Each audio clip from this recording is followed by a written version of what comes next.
Welcome back, everybody, to Crooked Acre Statistics and Solutions. Today we're going to be doing a quick overview of my new Glock that I just got. It is the Gen 4 Glock 20. It comes with 3 10-round magazines because I live in the state of New York.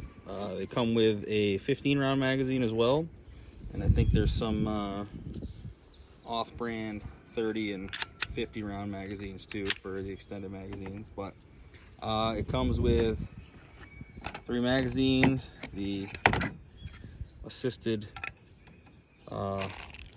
mag loader, a couple back straps, the tools to push the pins in and out. All you got to do is push that pin in here and then put the strap on, and then you put the pin in and then boom, seat it in there. It comes with the brush, 4 brush,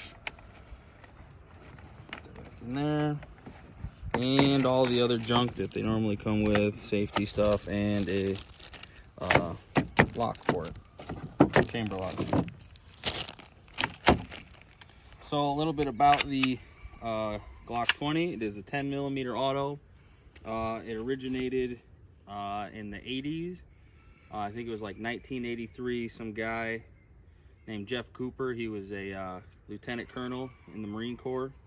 I don't know if he was retired or what, but he got together with Norma AB or AP, and they wanted a new high velocity, basically Magnum pistol round, and this is what they came up with. After the 1986 Miami shootout with a couple bank robbers, the FBI wanted a new cartridge because theirs were deemed, the 9mm were deemed underpowered, and then they came out with this, and let's see how it shoots.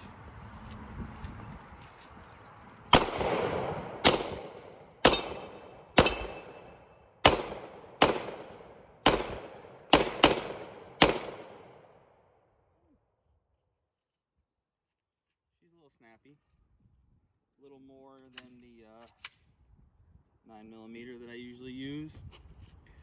It didn't last very long in service with the FBI, mainly because of that kick. It's not overbearing, but compared to the 9mm, it's, I think the 9mm is anywhere from 4 to 8 foot-pounds of recoil, and these are, I think, 8 to 11 or something like that, 6 to 11, which is a little bit more if you don't have the training for it. It's a little snappier.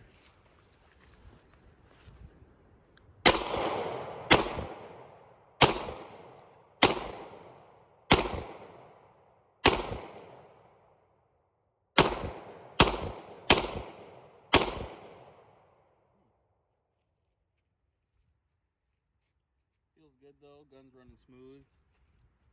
The only thing that I've done to it since getting it was I put some CLP just on the inside of it here. See, you still got the factory copper. I just put a little bit of this junk on it.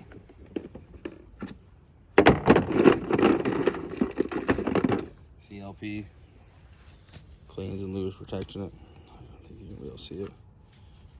Let's see if I can pull this off. Mil spec CLP. That's what we used in the Army. Cleans, lubes, protects. It's cheap, works good. Just hit your gun with this when you first get it and it should run smooth.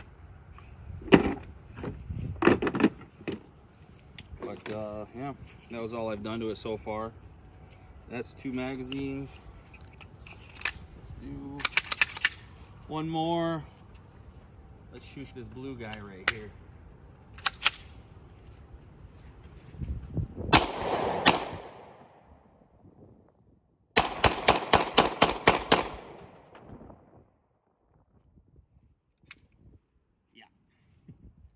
Got a bit of a kick.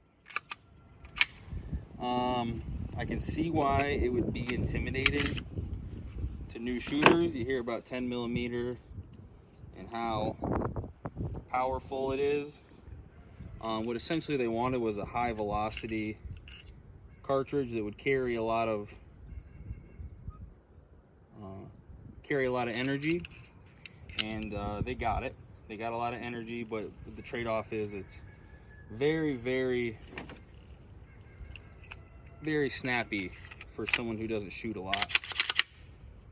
So what they ended up doing is shortening the cartridge down, which came to 40 Smith and Wesson, because essentially what it is just a cut down 10mm auto. The 10mm auto was derived from I think it was a 30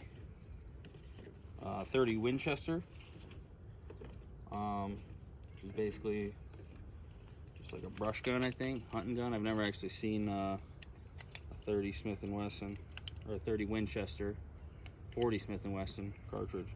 I think they call the 40 Smith & Wesson the 40 short and weak. They tried to say that the ballistics for this couldn't factor out how hard it was for smaller framed agents at the 3-letter bureau could handle. It was a little bit much for them. I guess they don't spend that much time at the range.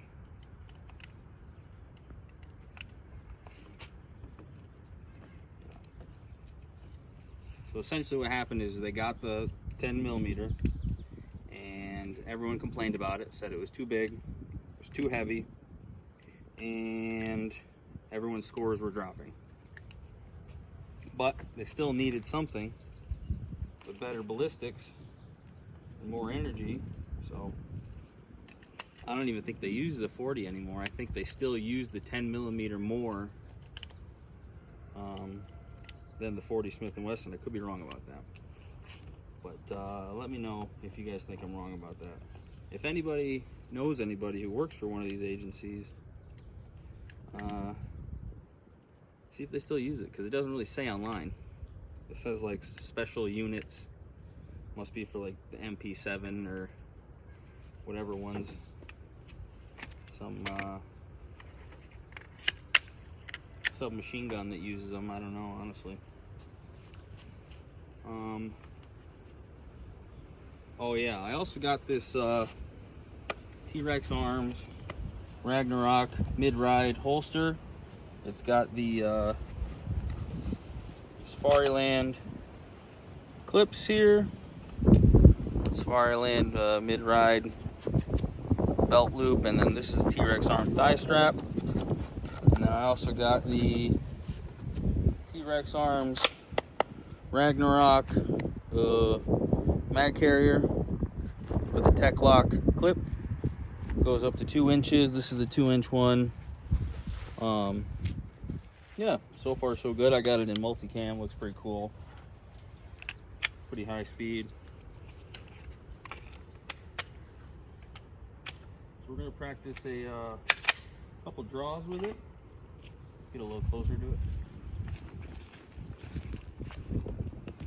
So we're at about probably 10 yards right here. We'll just do a couple quick pull up, shot, shot, shot, shot, couple double tap drills.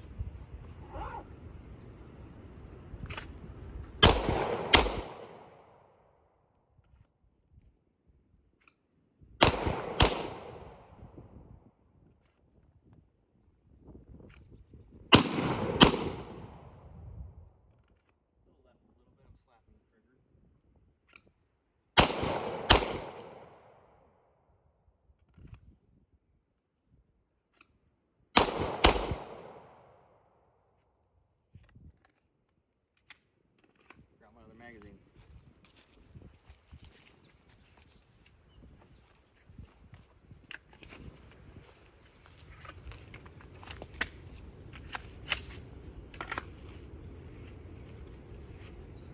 Now that was from the draw. I'm going to go back to more of a high ready position.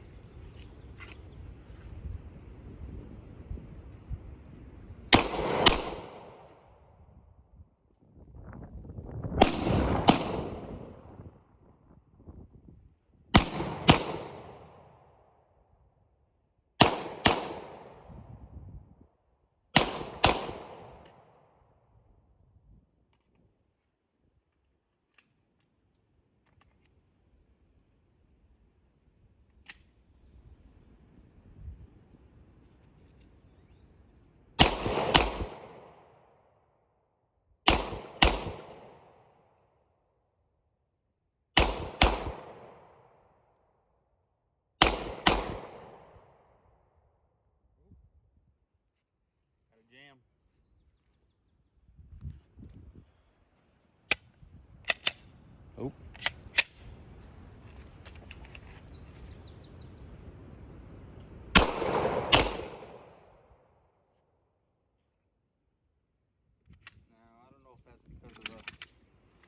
Pistol or because I'm limp wristing it. So there is a Gen 5 Glock 20 out there. I didn't get it. I don't think I'm gonna get a red dot for it. I think I'll just leave it as is. I'll probably get some Talon grip for it, or yeah, probably Talon grip, and I'll probably get a flashlight for it. Trying to think of some of the pros of this thing. Well, it's a Glock, so you know it's reliable. They're made in USA, made in Georgia, so it's made by patriots, Americans, and it was designed by Austrians, so should be about as reliable as death and taxes if you don't limp wrist it like I just did. Which is one of the complaints that the FBI had, I think, was the follow-up shots. From what I could read, is the FBI isn't trained, or whoever was getting issued this, to do one shot, two shots. I think it was you shoot till the magazine's empty, essentially, when you're in a stressful situation. And when things go loud, I think that they were getting a little limp-wristed, like I just did. Which is fair, you're not used to it, but I think the energy coming from these is double at 50 yards than it is a 9mm. Double. I mean, you can get muzzle velocity out of some of these things at 1,600 feet per second.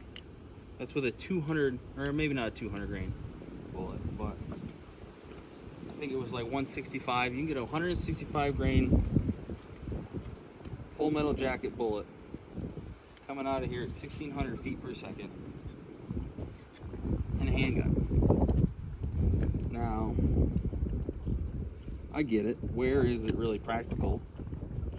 And essentially it's kind of niche law enforcement and collectors, or people who hunt grizzly bears, which I live in northern New York, so we don't have grizzly bears, we have brown bears, but I think they're more scared of humans than we are of them.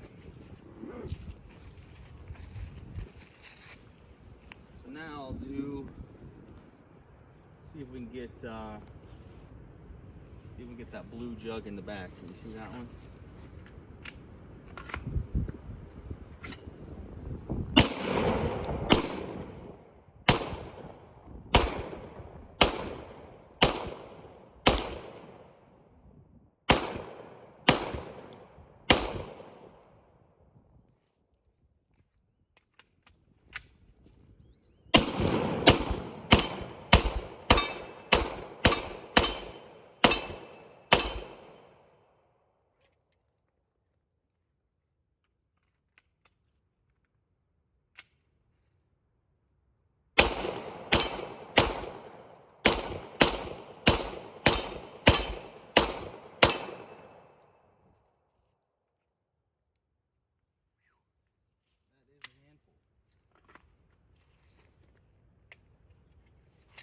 But it is fun.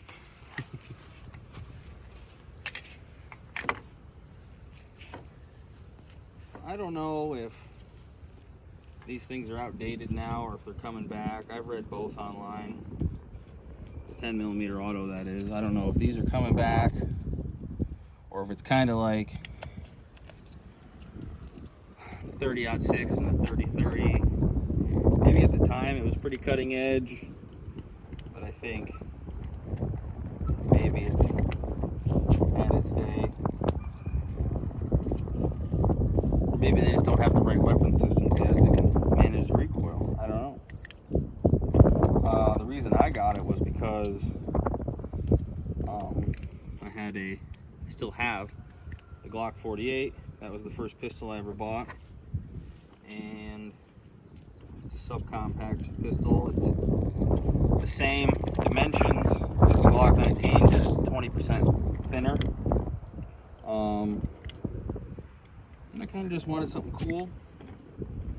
It's kind of like just different. You don't see a lot of these around here, at least Glock 20s. I think some states are kind of white them. So now what we're gonna do is a couple of some drills, just some familiarity drills with the firearm and the holster. I forgot to say shout out to Cameron from T.REX Arms for hooking me up with this bad boy. I didn't get it for free. He was just very helpful. I emailed them with a few questions about the products and the holsters for my specific weapon, and super fast. I mean, minutes, 3-4 minutes. They email right back. Say what you want about Lucas Buttkiss and T.REX Arms, and if he's an airsofter, I don't know. He's a cool guy. His product's pretty legit. This is my first one. Love it so far. Easy. It's lightweight. We'll see how durable it is after a while. But so far, their customer service was pretty top-notch. So what we're going to do now is just a couple familiarity drills with it. The draw.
Ran good.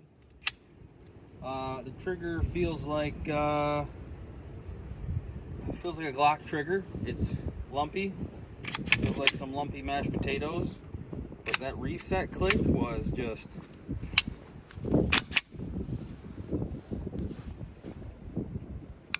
you can hear it. I mean,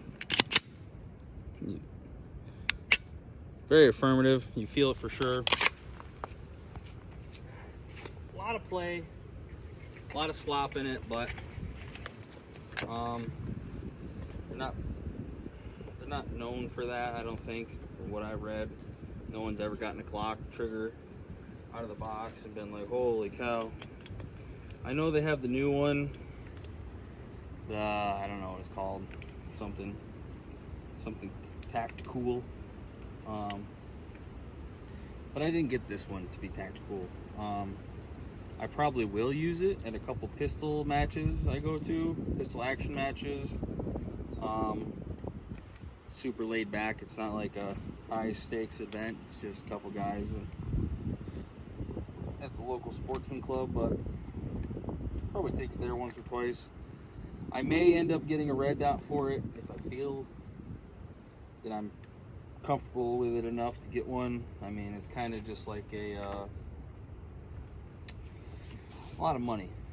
I mean, a good red dot for one of these, I'd probably go with the Acro P2, and about $600 for I mean, I paid $550 for the pistol. To get a $600 sight is hard to rationalize, but it'd be pretty cool. The Vortex Defender I see that they have the new one out, where my main gripe with it was the shut-off time. And I see they have it down to 10 minutes, so that's pretty cool. Mine is, I think it was like 13 or 12 hours. So, anyway, this is my little rant about that.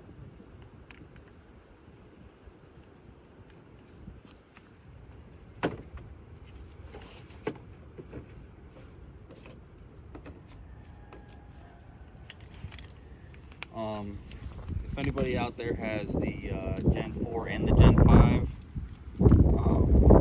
leave a comment. Let me know if you think I made a huge mistake or if I should have just stuck to my guns and got the Glock 20 Gen 4. I mean, think about the Gen 4 is I think it looks better. I think it has that old school boxy Glock look, but it has the reliability of the new ones. I mean, I've talked to a few police officers who had Gen 1 Glocks in the 80s, and a lot of reliability issues with them from what I've heard.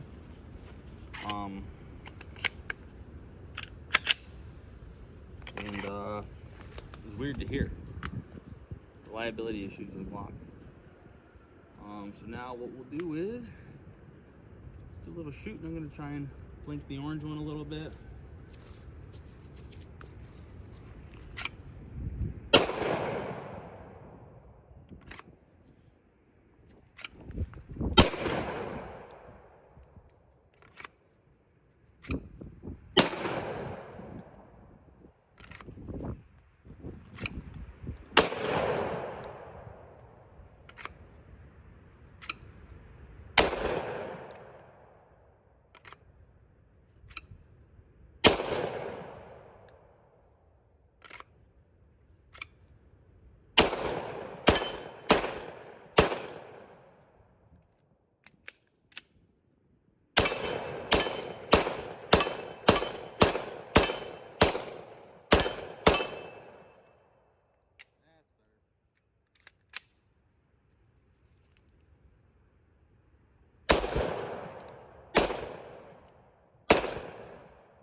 I was a little stuck.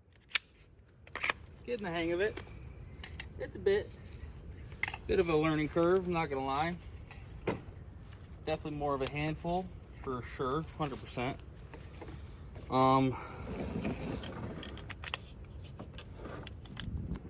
Okay, so is it the best gun you can get? Best pistol? No. Is it a lot of firepower for most shooters? Yeah, it's a lot. Is it cool? Yeah. Yeah, it's really cool. It's not for everybody. I mean, pistol guys see it for what it is. Non-pistol guys see it as just a boxy piece of plastic and metal. But for me, it's not the Model T Ford, but it's not the new Ford Raptor Ranger 4-liter turbo diesel. It's the 80s square bodies, you know, the 1990s Ford F-150 Lightnings. It's cool, a lot of power. Is it practical? No. It's more expensive than a regular pistol to shoot. The ammo is about 46 to 44 cents for the cheap stuff. This Winchester target. Shout out to Winchester. The cons, it's big. It weighs 0.28 Danny DeVito's or 79 family bag Cool Ranch Dorito chips. It has a lumpy mashed potato style trigger that the Glocks all come with. It's snappy, but it's cool. It holds a lot of energy, up to 50 yards. I mean, this thing is, it's essentially, it is a 40 caliber. It's a Magnum 40 caliber pistol for, bare minimum. That's what it is reduced down to. But I love it. I think it's super cool. I think it's impractical, yeah, but I love it. Is it the best for pistol competitions? No. Is it the best for everyday carry? No. Is it concealable in the winter if you have a jacket on? Sure. But other than that, I mean, it's still a Glock. It's cycled pretty smooth for me. I mean,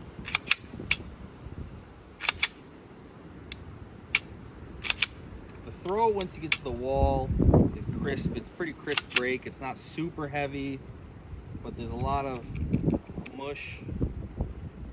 But I like it. It doesn't have the gadgets of the new one, or the slide cuts, or the modular plating system for optics, but I like the finger grooves. I like how square it is. I like it. Let me know what you guys think down below, if you guys like it, or if you think it's outdated piece of crap. Thanks for watching.